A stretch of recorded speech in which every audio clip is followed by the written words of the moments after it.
पायल जी जम्मू से, श्री हरिवंश महाराज जी। महाराज जी आपके चरणों में कोटि कोटि नमन। गुरुदेव भगवान, ये अधिक मास चल रहा है, पुरुषोत्तम मास चल रहा है। महाराज जी इस महीने में श्री जी की कृपा बल से साधक को ऐसा क्या विशेष करना चाहिए जिससे गुरुदेव भगवान श्री जी प्रसन्न हो?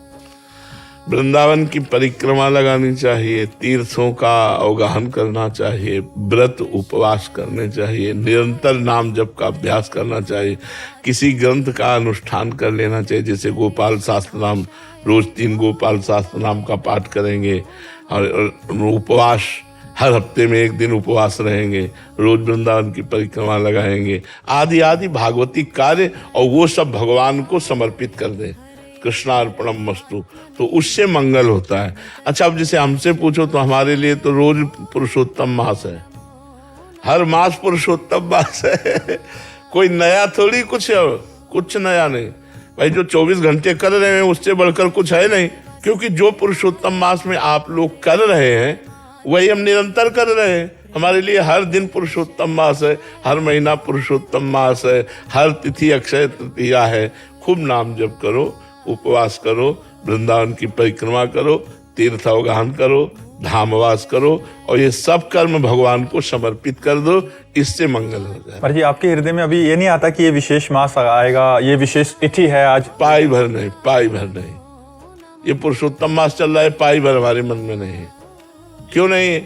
क्योंकि जो चीज करनी चाहिए, मान लो सुबह 2 बजे से उठ करके यमुना स्नान करके अपनी दिनचर्या सब चल रही है।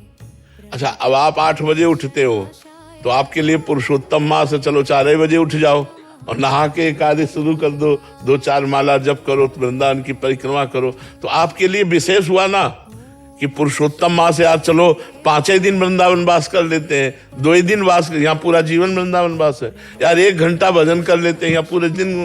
तो इसलिए कोई विशेष बात तो नहीं, क्योंकि सब दिन वही है, सब दिन, सब समय, सब तिथि, सब नक्षत्र में हर समय प्रभु का वही दिनचर्या, भजन पाठ पूजा है। इसलिए कोई विशेष नहीं है, हमारे लिए हर मिनट विशेष है, क्योंकि भगवान को समर्पित है, भगवान का चिंतन है।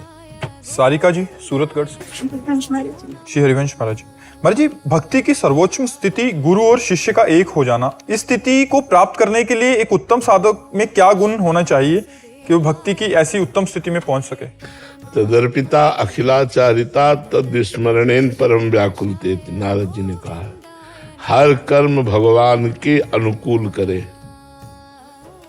इष्ट गुरु के अनुकूल कार्य करे और नाम जप करता रहे। अगर 1 मिनट के लिए भी नाम जप छूटे तो हमें ऐसी व्याकुलता हो जैसे मछली को पानी से अलग कर दे तो तड़पने नहीं लगती ऐसे। लेकिन ऐसी व्याकुलता कहाँ होती है अपने को? घंटों नाम छूट जाए तो व्याकुलता नहीं होती, पश्चाताप नहीं होता, जलन नहीं होती। जबकि हमको ये जलन होनी चाहिए यदि हम भक्ति की उच्चतम अवस्था को प्राप्त करना चाहते हैं, तो तद विस्मरणेन परम व्याकुलतेति। भगवान का विस्मरण होने पर व्याकुलता ही नहीं, परम व्याकुलतेति, परम व्याकुलता हो। ये तभी होगी पहले नाम में रुचि हो। हर कर्म भगवान को प्रसन्न करने के लिए, भगवत अर्पित करने के लिए किए जाएं, निषेध कर्मों का त्याग किया जाए और निरंतर नाम जप किया जाए, तो इसके प्रभाव से उच्चतम भक्ति का हमारे हृदय में प्रादुर्भाव होगा। पर सब कर्म भगवान के लिए करें और निरंतर भजन करें, इसके लिए साधु संग की आवश्यकता है। यदि हम रोज सत्संग सुने, रोज संत महापुरुषों की वाणी का अध्ययन करें, तो हमारा जीवन भजन की तरफ और अग्रसर हो जाएगा। कुछ देर स्वयं पढ़ना चाहिए और कुछ देर सुनना चाहिए।